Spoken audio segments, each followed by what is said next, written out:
Boyroq qiz bo'lsa, olib kirib ovqatlantiraman. Undoqroq bo'lsa, shu yerda o'zida aylantirib ketkazib yuboraman. Voy. Voy, shu qizmi? Assalomu alaykum, restoranimizga xush kelibsizlar. Bizga ikkita joy qilib bering. Mashina o'zingizmi? Kreditga olganman. O'zim ham bu yoqqa bir rol shunda bankет gaplashgan kelgandim-da. Endi gaplashib olaylik, hop, keyin chiqib aylanib yuramiz, nima qilamiz, ovqatlanib. Joylaringiz bormi? Ha, yuring. Restoranimiz 3 qavatli. Bu yoq banketli zal, kechqurun живая muzika bo'ladi. Zo'r.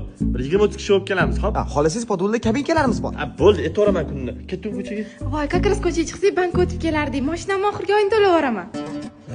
Qani ko'cha issiq hol, nima qilamiz? Shu yerda ovqatlanamiz, a? Nima zakaz berasizlar? Yangiroq sho'rvani bering. Ha, sho'rva. Qani institut o'qiysizmi? Yo'q, bitirganman. Unda chani sizda press tabaka bor-ku, o'sha bilan vaguri bering. Aha, xo'p bo'ladi. Lekin hozir magistraturada o'qiyapman. Sho'rva ichamiz. Sho'rva emas, salat bering, salat. Salat? Ha. Xato qildim-da.